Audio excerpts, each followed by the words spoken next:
নমস্কাৰ।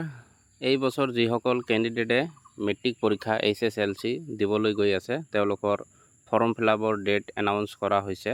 নোটিছ প্ৰকাশ কৰা হৈছে, তোমালোকে স্ক্ৰীনত দেখিবলৈ পাৰিছা। 1 September 2025 Assam state school education board. মই জাষ্ট ইম্পৰ্টেণ্ট কথাবোৰ কৈ দি আছোঁ। অনলাইন ফৰ্ম ফিলআপ ষ্টাৰ্ট হ'ব 1 ছেপ্টেম্বৰৰ পৰা আৰু শেষ হ'ব 4 October. Last date of online payment / challan generation 10 October, 10 অক্টোবৰলৈ আপোনালোকে পে'মেণ্ট কৰিব পাৰিব। Last date of challan payment at the SBI বেংকত জমা দিব লাগিব 15 অক্টোবৰ। আৰু যদি কিবা কাৰেকশ্যন কৰিব লাগে তেনেহ'লে 20 অক্টোবৰ।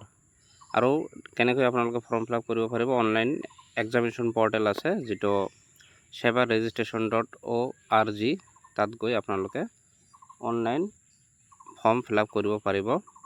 তাৰপিছত দিয়া আছে, please note user ID and password for the online examination portal will be same as class 9 registration portal. If user ID and password is lost, then please contact the member secretary regional office Assam State School Education Board of your district concern.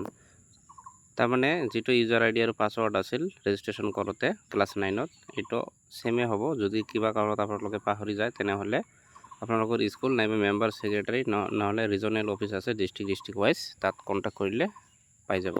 বাকী কেইটা point তোমালোকে চাই ল'বা। তাৰপিছত এটা important কথা কোৱা হৈছে, student name will appear in the portal if only the mark of unit test 1 is available in the marks entry portal against the student. যিসকল ষ্টুডেণ্টৰ ইউনিট 1ৰ মাৰ্ক ৱেবছাইটত আপলোড কৰা হৈছে তেওঁলোকেহে পৰীক্ষাত বহিব পাৰিব। যিসকলৰ মাৰ্ক আপলোড কৰা হোৱা নাই তেওঁলোকে বহিব নোৱাৰিব।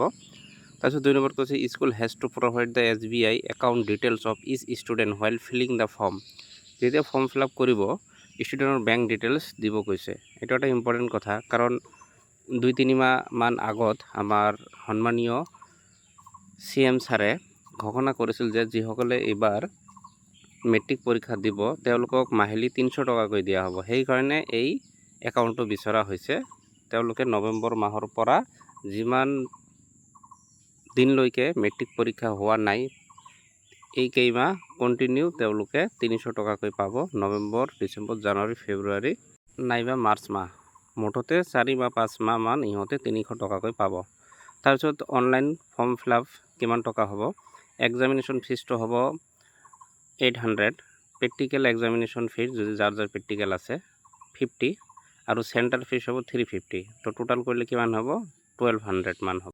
কিন্তু ইয়াত এটা ইম্পৰ্টেণ্ট কথা হৈছে, আপোনালোকে পইণ্টবিলাক পঢ়িলে পাব, যিসকল BPL আছে নহ'লে 2 লাখতকৈ এনুৱেল ইনকাম কম 2 লাখতকৈ, তেওঁলোকে এক্সাম ফিজ দিব নালাগে। কিন্তু তেওঁলোকক ক্লাছ 9ৰ ৰেজিষ্ট্ৰেশ্যন কৰোঁতে যিটো গছপুলি ৰুব লাগিছিল, এই গছপুলি ৰোৱা ফটো আপলোড কৰিব লাগিব আৰু তেওঁলোকৰ এনুৱেল ইনকাম যে 2 লাখতকৈ কম এইটো আপলোড কৰিব লাগিব। ধন্যবাদ।